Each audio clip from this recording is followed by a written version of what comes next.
This video is brought to you by the upcoming CARDAMAJIGS Kickstarter for CUBEAMAJIGS Series 2.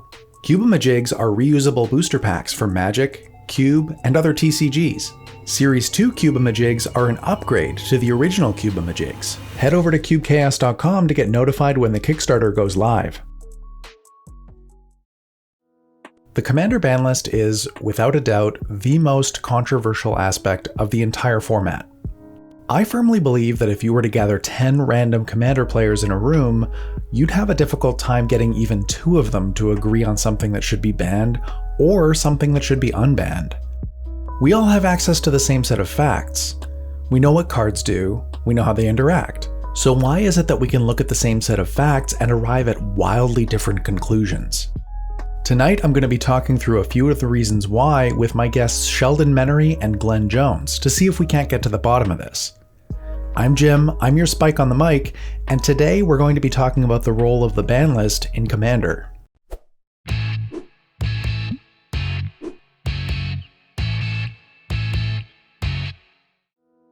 Inside of you, there are 2 ban lists. One is compact.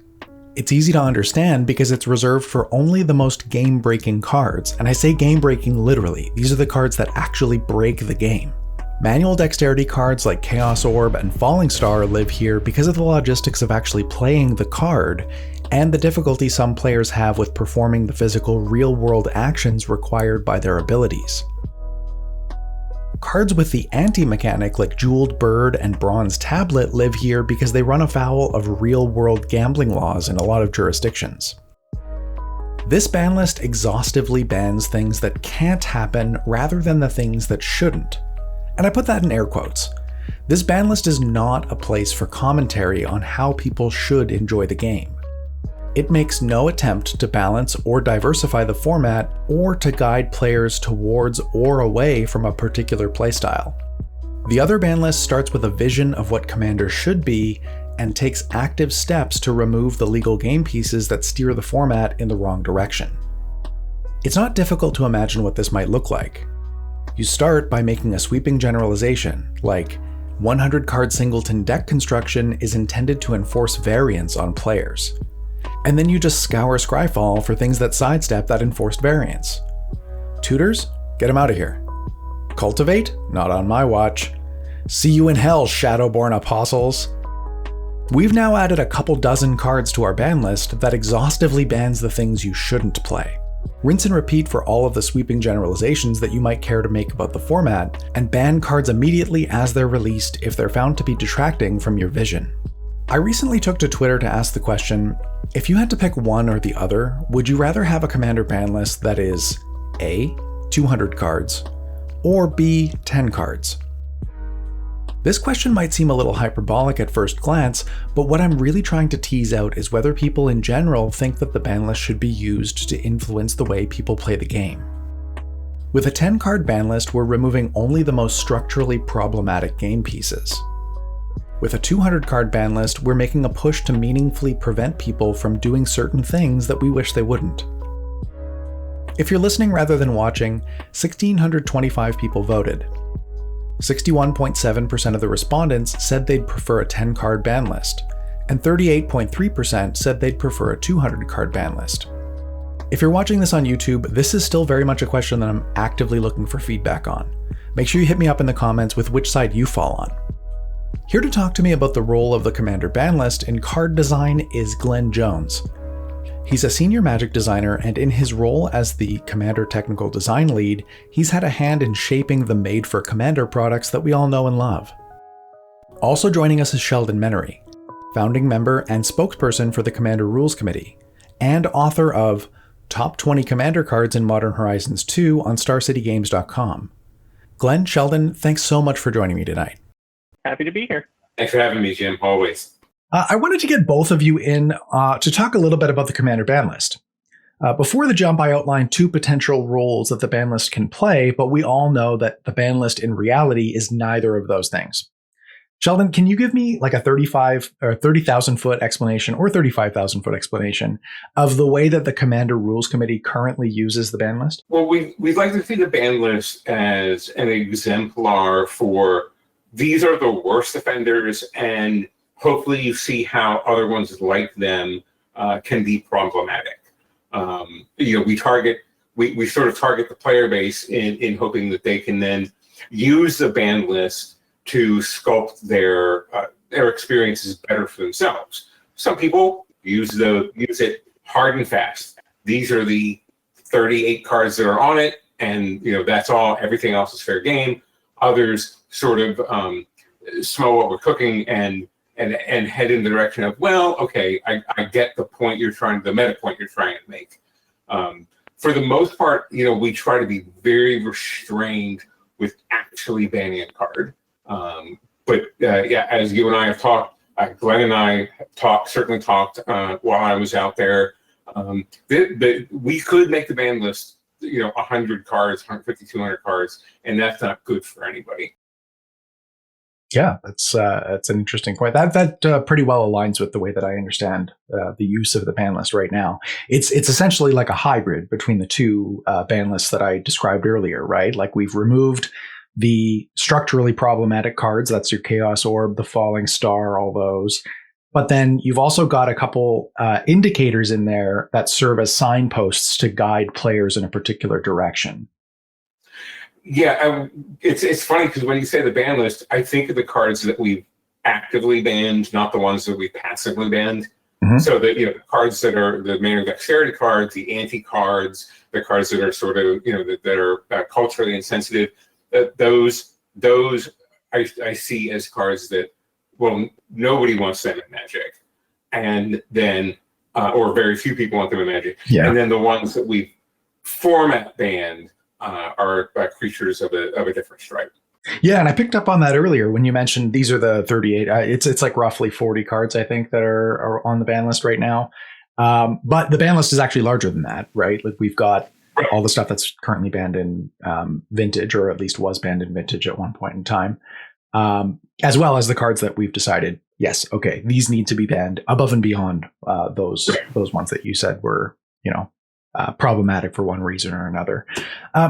Glenn, you're involved in the process by which new cards enter the Commander ecosystem. And to a lesser extent, you also have a hand in nudging the popularity of certain cards through the choice to reprint them in popular products. Can you tell me a little bit about the role of the Commander ban list in card and product design? The most obvious is that we don't put those cards in Commander products, but we also reprint them just less frequently overall. Commander's, a huge audience for our game, to drive up desirability even in a product like Modern Horizons or Iconic Masters or those kinds of sets. Like we factor in, is this card going to be more appealing for the product because it also has a Commander audience that will drive them to purchase the product as well. The obvious example I use is probably like Primeval Titan and Sun Titan. Like we've reprinted Sun Titan just a dramatically large number of times relative to Primeval Titan at this point. And Sun Titan's a pretty popular Commander card, and we want to make sure that people have access to it, and it also reflects like the values of the format really well. So that's why we drive people towards it. We know that that's its job. And Primeval Titan just doesn't really do that. And that said, it has its audience, and we target it for products when we think that it can serve them well. We mostly use the Commander ban list as the what not to do list. There really isn't a lot of nuance going on with some of the things there. There are a couple cards like, Prophet of Krufix is kind of just like a real peanut butter and jelly situation where we just made too delicious a sandwich with that particular card, but the individual effects are easy to replicate in a variety of different flavors. And the other big one is we certainly talk to the CRC pretty often to keep tabs on if there is a card that is legitimately under consideration for banning, or if there are interactions that are problematic, like, where should we draw the line, and maybe don't reprint that card until we kind of have a better idea about where it lands. Yeah, there may be a list of cards that we've talked about with Glenn and the folks in Studio X that we're like, if you're thinking about reprints, maybe shy away from these. Not necessarily because they're getting banned soon, but again, they don't necessarily reinforce the play of the target demographic that we're trying to sculpt. Right. And so that actually touches on a really interesting point, because I know for a fact, because he's told me, Gavin Verhey has designed 2 cards that have been banned in Commander. You touched on one of them earlier, I believe. It was either Primeval Titan or Sylvan Primordial. I'm not sure which one it was that he designed. But Primordial sounds heaven to me. Yeah, and the other one was Paradox Engine. So is there ever like a tension? Because I know a lot of this comes out of the desire to innovate, right? Like it's important to I mean, I don't want to put too many words in your mouth, but it's important to come up with new and interesting things to keep people engaged in the game, right? Is there ever a tension? Like, are there ever like boardroom discussions going on in R&D where we're saying like, this is so innovative and it's so cool? Like maybe a good recent example might be Grist. You know, are there ever people sitting around the table saying like, this is going to be so innovative and so cool, but it could be problematic in Commander? Like, can you give us a little bit of insight there, Glenn? Well, most of our conversations are in cubicles. At least they were until the age of Zoom calls. But yeah, we think about it for sure. Like we're generally always pushing for something weird and novel and trying to figure out how that can be executed on healthily. Aeon Engine is another Gavin Verhey special, actually, to demonstrate Gavin's incredible range when it comes to the strength of a card. So yeah, we think about it for sure, and we try to make sure when we have a cool idea that we're executing on it in a way that reflects the values of the format, because we think the card's cool. We very rarely decide like, this is really sweet and it's going to ruin Commander, but we should probably print it anyway. At least when it comes to Commander products, obviously. That's just where our targets are kind of always aimed when we're designing for Commander specifically. Is it's got to be cool. We don't want it to look like necessarily something they already have. We want to try and present a lot of sideways options, is how I describe it. Like, if you already have this card in your deck, you'll like this card. Maybe you'll play both. Maybe you'll just replace it completely. And the latter is my favorite, because that creates churn, makes your deck play more differently than it has in the past, and overall is better for the metagame. That's one of the reasons you see us printing a bunch of weird 3-mana rocks these days. Is I want to try and create a situation where not only are 3-mana rocks the cool kids on the block again, but also you see a lot of different kinds of 3-mana rocks that go in different decks, that go with different commanders, that kind of thing. Can I just say, like, on a personal note, I love the 3-mana rocks that have been coming out. Like the Replicating Ring is a personal favorite of mine. Like I have no idea what deck I'm going to play in this, but I've been looking for an extended art version of it in foil, and I haven't been able to find one locally, but that card is so cool. And I would also say the same for Midnight Clock and the red one that becomes a creature when it ETBs. Yeah, Cursed something, I think. Cursed Mirror, remember. I think. Yeah. That card slaps. I love that card. Anyway, yeah. Shimmer Rock, I think, was its playtest name. But I love that trend. So, okay, so that's maybe leads into our next question is, like, do you see that as a success if people start playing those cards? Is that like a big win if you see like the needle moving on EDHREC and it's starting to replace, like, say, maybe not Basalt Monolith, but like Darksteel Ingot? Yeah, to some extent. I think I don't measure so much the success of the cards as I measure whether or not they, were received well. That's more important to me. Like, if people saw Cursed Mirror and were like, this is lame, I would much rather play Fire Diamond, then it's like, okay, well, that's a mistake. We did not get there on that card. So as long as that is not what is happening, I consider the cards a success, because over time, we're going to inundate the format with things like this. Like, there will be so many that it doesn't, like, if one of them was impactful enough that people just started switching to it, it would just be the new problem. It wouldn't be the solution. So hopefully we get to a spot where there are just so many that it's not that any particular one is overtaking the previously popular options. It's that the previously popular options are just being used less and less and less, because there's a wealth of other opportunities. Right. So it's not so much a replacement as it is like a diversity situation where, rather than there only being 3 good 3-mana rocks that were each taking up 30% of like quote unquote meta share in decks, we've now got 15 options and they're each 1/15 of the meta. Right. Is that sort of the ideal? Yeah. If you assume like, 100 decks are getting added to EDHREC a month, which is obviously preposterously low, but just for the sake of the example, if 20 of those have Darksteel Ingot in them, generally speaking, and then, after the end of this year, that number is down to 15, and next year it's down to 7 or whatever, like that's the win that I'm looking for. It doesn't even matter which rocks are going into decks. instead of the ingot. It just matters that the ingot is going in less.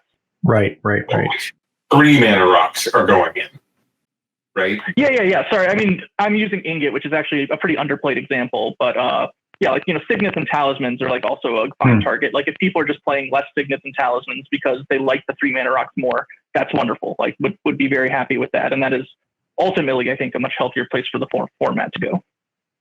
Cool. Is that like the primary measure of success of a commander designed product, or are there other things that factor in as well that make you look back on a set and say like this was a rousing success? It kind of definitely depends on who you talk to. For me, I really pay a lot of attention to just how do people receive the decks. It might surprise you to know that like I don't really care that much about how well the product sells, just in like raw numbers. That's a number I get told a lot, and it's a cool, nice number to hear. But it's not actually that important a number, in part because the commander audience grows from year to year so significantly that it's not hard to make the best of all time, because you just have to do it recently because there's so many more players. So I pay a lot more attention to what's going on within the product relative to the other decks and the other cards. I pay attention to how it's relative to the standard sets that it's sitting alongside. Like, is the popularity there what we expect? Are people buying in because they liked the standard theme? Are they buying in because we did something wacky with the cards? Maybe it's both. Like I think Ikoria Commander had a good mix of that, where if you really liked Ikoria, you were in on those decks. But we also had a cycle of, admittedly, I think 2 strong cards in it that also drove a lot of purchasing towards those decks. So we kind of have to suss out what are the variables that are driving appeal for each product, and then figure out which ones we want to repeat and which ones we maybe don't.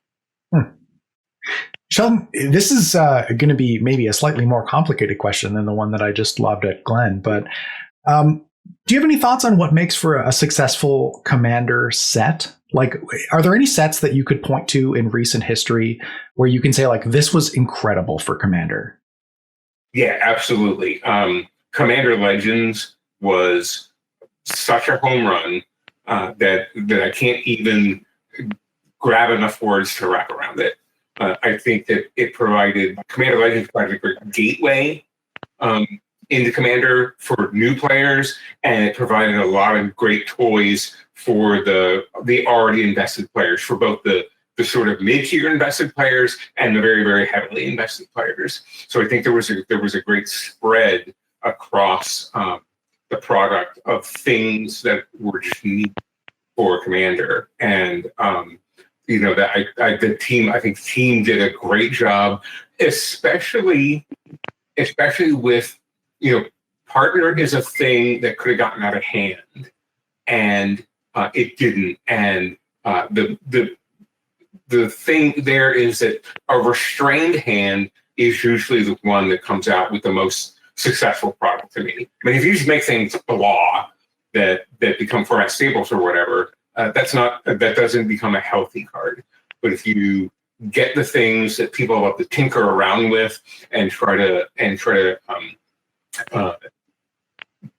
wiggle the best sort of value, long range value out of those cards, then that's a great product for me. Cool. I think for me, it's probably in recent history, and I'm hoping we get another one soon, but Battlebond, I think, was like an incredible product for Commander. I know, like, it's maybe not directly designed for Commander players, but it's one of those sets like Conspiracy and all those that have a lot of impact on the Commander format. There were obviously some things that came out of Battlebond that shook up my corner of the EDH universe, Najila notably. But there were some really cool things that came out of Battlebond. Like, I really like all the partners that came out of that set. And specifically the mechanic of assigning people, I think it was friend or foe. Was that Battlebond, or am I thinking Conspiracy? Mm-hmm. I thought that was a really cool one. Battlebond. Yeah, and I really like the idea of giving people a benefit. This was actually present in the Commander 2021 and the most recent sets, but I personally really like card design where you give somebody a benefit as a drawback to yourself, right? So things like scheming symmetry, things like Sylvan Offering, any of these things where we can say, okay, we can make this card a little bit more aggressively costed because you're adding resources to the table that don't benefit you directly, right? Right. I know that was a big theme in the Orzhov commander deck with Brina, especially. You're kind of handing out, I think it was cards. Brina hands out cards. But I really, really like that as commander card design. Sheldon, maybe changing gears a little bit, in a recent article that you wrote, and I know that you wrote an article today, and we'll get to that in a second, but in a recent article that you wrote, I mentioned it in the intro. It's called Top 20 Commander Cards in Modern Horizons 2. You wrote this, and I'm going to quote from the article. Modern Horizons 2 reinforces that wheels are the unhealthiest thing in Commander. With cards like Dothy Voidwalker and Sanctifier and Vec, and Gaia's Will, I suppose. This is of deep concern to me and is going to undergo a great deal of thought. Banning an entire class of cards is awkward at best, potentially politically suicidal at worst. I know that folks love wheels, so it gets even more difficult. There seem like no good answers at the moment, but I'd really like to look for them. Now, when we look at this, I know what you're talking about, and I know that you elaborated on that in that article today. But I know a lot of people took away from this article the idea that you hate wheels. Right. Is that accurate? And maybe do you want to clear up the record on that point? Yeah, I don't hate wheels, and clearly saying that they are the worst problem in Commander was intentionally hyperbolic.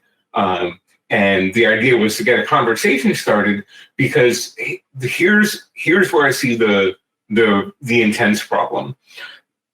We're going to get very few wheels, especially cheap and easy ones like Wheel of Fortune Windfall in the future, whereas I think we're going to get a lot more cards that are broken with wheels. Cards like Hull Breacher that may be safe without wheels become really difficult when wheels get to be used as an offensive weapon. I mean, historically, they've been utility cards, and the mana cost, I think the mana cost reflects that they're not necessarily offensive weapons. And I see that down the road, we're gonna get more cards that synergize extremely well, perhaps unhealthily so, with wheels, whereas the number of wheels is going to remain relatively static.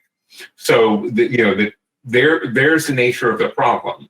Obviously, if we're going to get more really, really cool cards that synergize badly with wheels, and the number of wheels are going to stay the same, don't we want to keep the cool cards instead of the other ones? Mm-hmm. Mm-hmm. So this actually touches on a really interesting point that came up in the comments to my poll, and actually Glenn hopped on those comments at that point. How do both of you or either of you feel about the idea of like if we were to say, okay, let's keep wheels around, knowing that there are going to be problematic cards coming down the line, right? I think the writing's on the wall. We've had a bunch of them in the last little while. There's like War, Narset.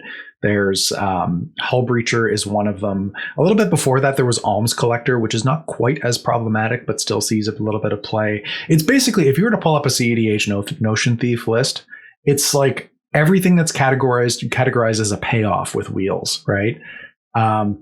There's Smothering Tithe, which doesn't quite rise to the level of a lot of these other ones like Hull Breacher, because they don't necessarily take away the resources from your opponents, but they allow you to capitalize on the draws that your opponents are making.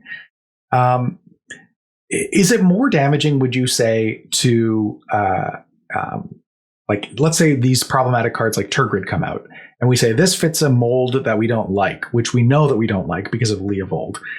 Is it more damaging to say, let's just pop these off as they come up and resign ourselves to the fact that that might result in, say, 2 bans per year, which is significantly more frequent than Commander typically bans cards, or to rip the Band-Aid off and say, you know what, there's 8 cards in the format that are synergizing poorly with these wheel payoffs.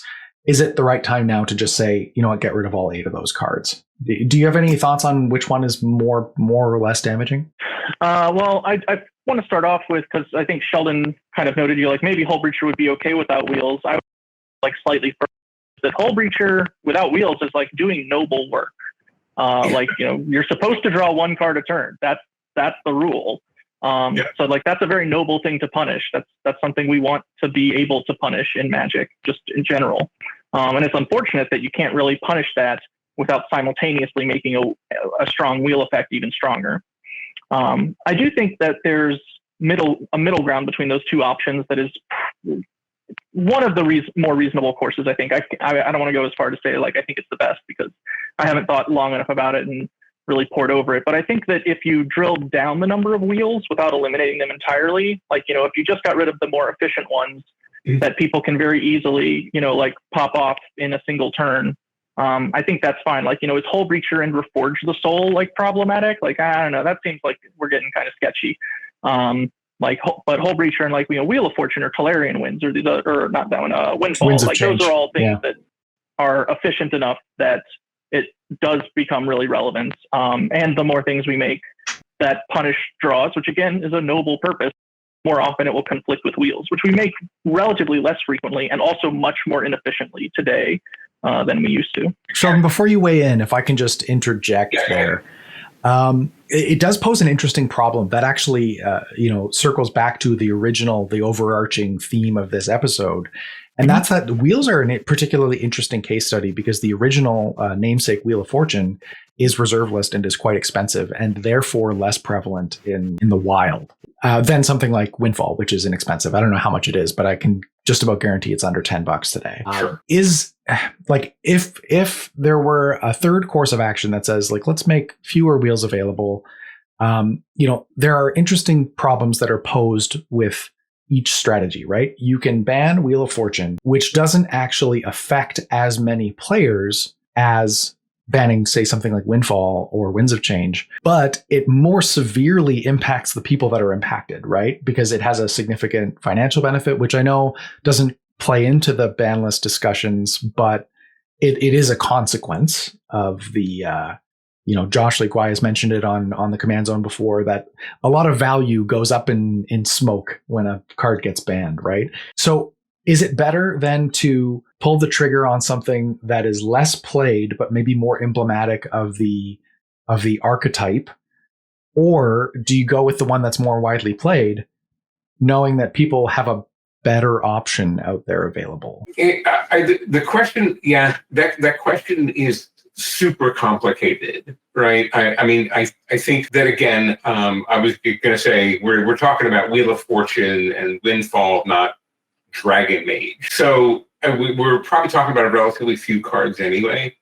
But the thing is that the mechanic is that, you can't ban a mechanic. You can't just say, okay, all cards that empty your hand and refill it are banned. That makes no sense at all. But thinking about the long range effect of what the inexpensive or easy to cast ones do does become part of the issue. Again, the ban list is sculpted toward the players, but I think it's reasonable for the ban list to also talk to Glenn and the folks in Studio X and say, hey, here are the reasons that we would ban these cards, and we'd probably go into an even more detailed discussion with them of why we would ban an older card as opposed to a newer one. Mm-hmm. I think the long range health of the format is in not banning any cards, right? It's like letting players play. Players love even broken stuff. They love to play Commander, and to the extent that we can, would love to just let them free, but there are some things that are just really damaging to the health of the format, and I want to make sure that we take care of them. So that's a really interesting point, and this is like we've maybe leapfrogged into one of my later discussion points. So thank you for that. But we kind of talked off air earlier today, and one of us, I forget who, talked about the idea of signpost banning methodology, which is the current way that we ban cards in Commander as maybe idealistic, right? Like the intent is that somebody should be able to look at the ban list and walk away from it saying, hey, if expropriate is legal, but coalition victory is not, there's a lesson that I can learn from coalition victory being legal, and that's that these large mana sorceries that provide such an overwhelming advantage or outright win the game on the spot might be providing a play experience that's not beneficial. It might cause some social friction. Is it idealistic to talk about the ban list that way? Like, are players actually looking at the ban list and walking away from it saying, I've learned a lesson about how I can interact with strangers playing Commander? I think it's extremely idealistic. And I think it doesn't necessarily match up with the experience of most of the player base, right? Because they're used to a thing. They're just used to reading a ban list and say, these are in, these are out. That's all I need to know. But Commander is the only format that has a philosophy document that accompanies the ban list and kind of explains to you in advance why. And then again, hopes that you'll sort of pick up on some of the clues that we're laying down for a bigger thing, a bigger umbrella. But that is a way that we hope that players do. I think that they're fewer and farther between than we would really like them. I mean, there's a lot of discussion on the RC Discord server about exemplar bans in the Format Philosophy channel, and I know that there are people that are getting it and it's resonating with them. But I know there are also other players who are like, legal, not legal, don't have time for anything else. Like I've always said that if you want to have a chance at meaningfully influencing people's behavior, you've got to increase their motivation and their ability to do what you want them to do, right?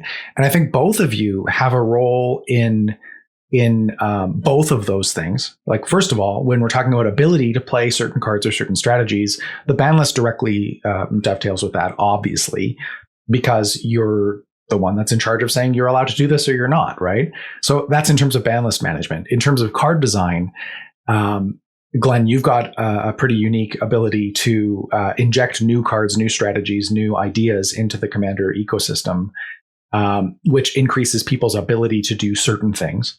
But you've also both got rules on motivation, right?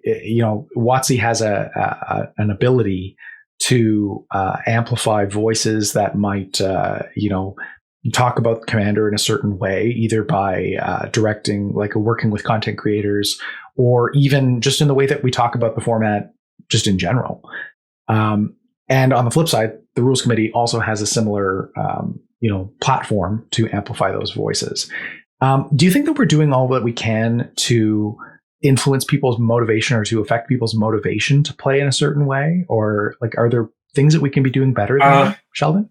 I think that it's difficult to impact people's motivations for why they want to play, right? They everybody gets what they get from the format, and there are certain people who love this aspect, some certain people who love that aspect, and trying to provide the Big Tent approach to all those players means it's way more difficult to target player motivation because the motivations are so varied.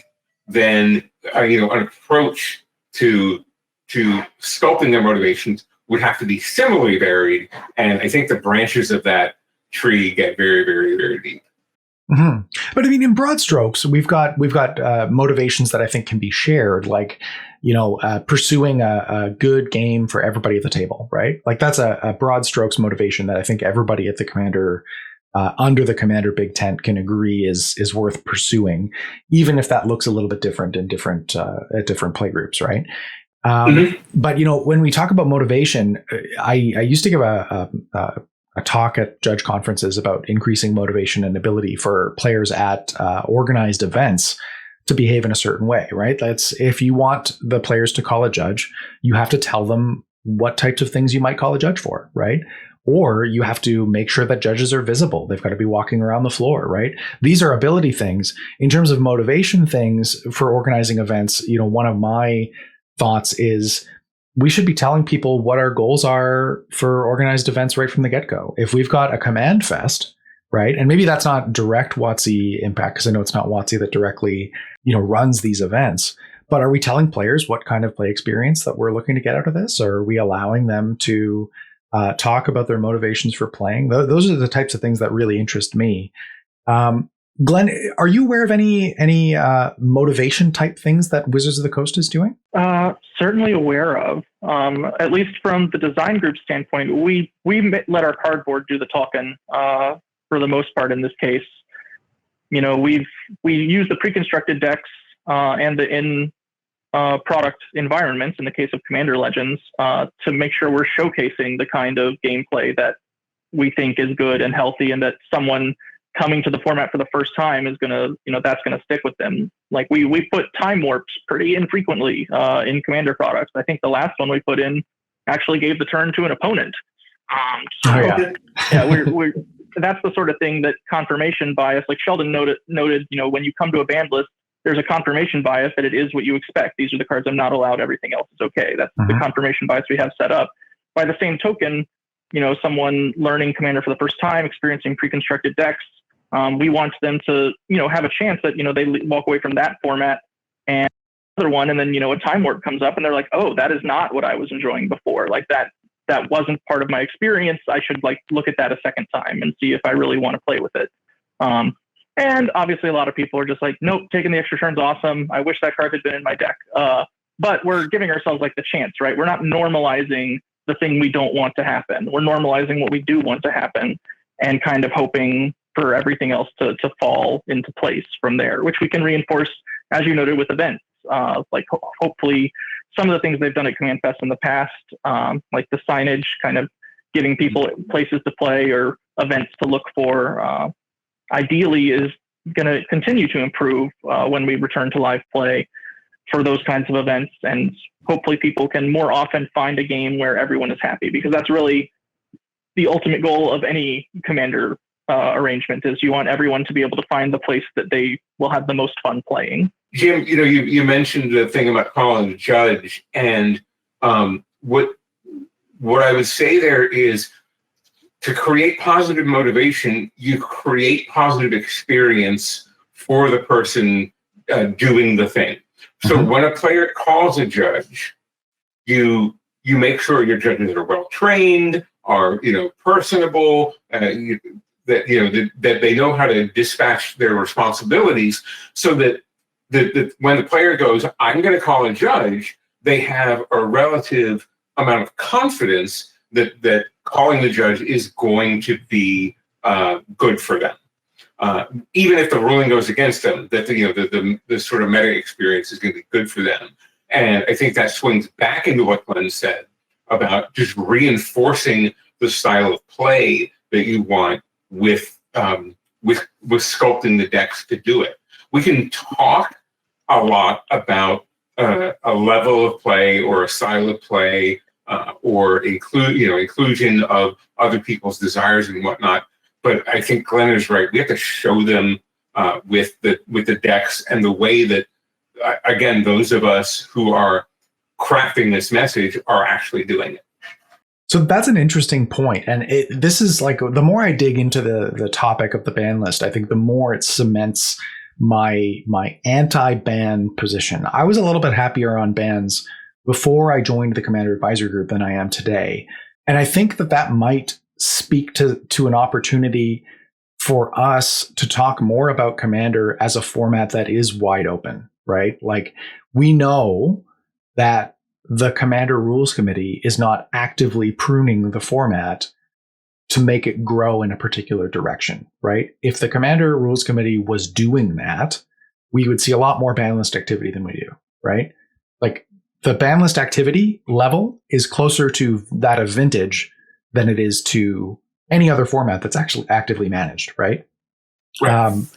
So if that is the expectation, to your point earlier, if the expectation is that we want to we want players to know what to expect from the format, that maybe it's worth reinforcing the message that the play experience is not going to be actively managed by bans. Yeah, and the anxiety there comes then from how else do you manage it, right? That was a good question. To be fair, it's the $1 million question, right? Where as I sit here, whether I'm talking with the two of you or talking with Toby Scott and Gavin Duggan or the CAG or whatever, it is the question. It's like, how do we sculpt these expectations in a way that doesn't come across as exclusionary? Because one of the concerns a lot of people have, and they've certainly expressed it today, is that, well, by saying this is the ground that you want to promote, you're excluding the way I like to play. And that's certainly never the case. I mean, we built into the philosophy document, here's the target of what we want, and if that doesn't suit you, here are some, here's an active way for you to do it the way that you think is best. That's interesting. Glenn, any thoughts on that? Is that that pretty much drives with what you were talking about earlier? Yeah, very, very much so. We want to try and set people up to expect the right thing and to feel dissonance when it's not fun for them. Or, if it is something they enjoy, we want them to gravitate towards it and seek out play groups that will give them the experience they want. Because it's not like casting time warps is inherently evil or anything. It's just like you should go hang out with the other people who don't mind that happening. That's all. Mm-hmm. Yeah, absolutely. So earlier, Sheldon touched on the idea of ban lists as a signpost, not just for the greater Commander community, but for Studio X or research and development, as he mentioned earlier. Can you think of any situations, or are you even able to share any situations where feedback from the community, maybe not necessarily from the rules committee, has maybe changed your outlook on Commander or changed your mind on design? Like, is there anything that maybe you've designed that you expected to go over really well and didn't? Almost certainly. Examples are definitely harder to come up with. It's more memorable to me when something I didn't expect to be received well was. Ooh, let's talk about that then. I love that too. There's not like any specifically interesting thing. It's just, sometimes you wind up with a card where you're like, yeah, I never really figured out what I liked about this card, and it winds up having a home and finding players. For me, like C19's Rayami was an example of that, where it was the legend I was least happy with in the entire product. And I don't think Rayami's any big hit or anything like that, the Sultai Vampire. But when it was previewed, there are people who immediately latched onto it, started exploring it and trying to find things to do with it. And that was really, as someone leading their first team, that was really great for me, because I was just like, whew, even the one I didn't like has a so that was a bolstering experience. The obvious examples here are we've improved Commander's mana bases since I've had a stronger voice in guiding these decks, and that's going to hopefully continue. I mean, obviously, there's something of a curve to it. We can't make quantum leaps all the time. But I think if you compare a mana base from a recent Commander product to the C13 to C17-ish range, there are noticeable differences and improvements. And hopefully I think that is succeeding. White card draw is another good example that I think has been done to death by plenty of people, so I won't go into too much depth with it. And another one is cycles versus throwbacks, which is kind of a more nuanced thing. I've personally never really liked cycles. I think so many cycles in Magic are born of I figured out 2 awesome cards, and then I found more that I can print, and that's kind of how they go, right? There's a couple that are awesome, and then some others that aren't as much. And those are easier to succeed with in larger Magic. I'm going to put up pictures of Healing Salve and Shivan Gorge right now. in the larger Magic game, they're not that hard to do. Confluences and commands and those other things that we've made relatively recently are pretty sweet. but in Commander, it does get trickier because the format just demands so much more from the card. So I tend to make sure I'm asking designers, like, is this really a cycle or did you just make a card? But I have on the flip side, like really dialed up throwbacks. I've always been a huge fan of throwbacks. I put a split second card in C19, and that personally delighted me to do as a first time lead. And I think since then, we've had 2 Modern Horizons products, and I think that the audience has made it clear that they really like throwbacks, and that we were underdoing them like the entire time. And Commander was the place where we did that for a long time. It was like the primary nesting ground for throwbacks. So I'm trying to do them a bit more. I think that they really dial up the delight of our products.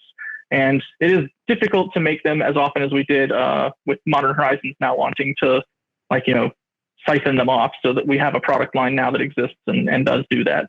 But I think that there's still a great place for Commander products to do that. Of course, I also say all of that, and I am definitely responsible for 2 pretty unique cycles of cards in Adventures in the Forgotten Realms. So hopefully those will just be the exception that proves the rule. But if not, then I called it.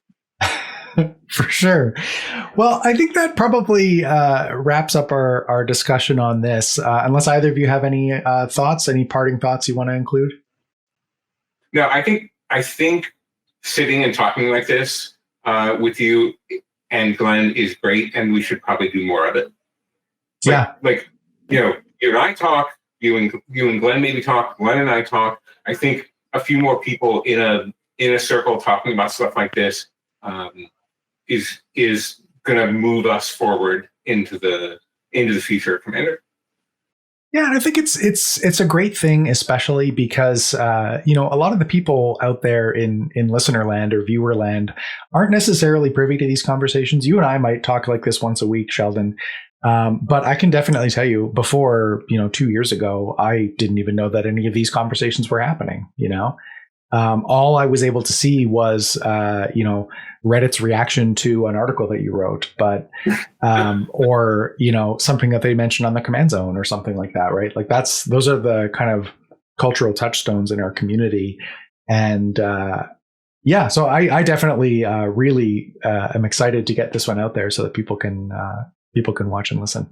Well, I think one of the things that the community wants from the RC is transparency. And I think one of those transparencies that we can actively use is, as far as possible, about the substance of conversation that the RC and Studio X has. Because, compared to just 5 years ago, we talk a zillion times more than we used to. And while obviously we can't talk about the substance of those communications, we can talk about the sort of big, broad stroke ideas of those communications. And I think that's the kind of transparency that is super good for the format. For sure. Well, like I said, Glenn, unless you have anything to add? No, I mean, I love chatting like this. Obviously, I do it a lot at work, and none of that gets documented or published for consumption. But if people want to have good faith conversations with me, I'm not as chatty as Gavin on social media, but I am on Twitter and tend to respond to people who are reasonable, and I'd love to have a chat. Glenn, where can people find you on Twitter? I think my name right now is Glenn_Jones_ on Twitter. And Sheldon, where can people get a hold of you? People can find me on Twitter at Sheldon Menery, also by my name on Facebook. You can find Thursdays in the Commander Twitch channel. That's twitch.tv/CommanderRC. Thursday nights, 8 p.m., Sunday afternoons, 2 p.m. You never know who's going to be a special guest as well. And then, of course, you can find me on Star City Games every week, writing about the best format in the history of Magic. Awesome. Thanks so much to you both. Thanks, Jim. Thank you. Hey, thank you for checking out the Spike Feeders on YouTube. If you're not subscribed yet, make sure you hit that subscribe button before you close the window. Or you can click on this link to check out our other great videos.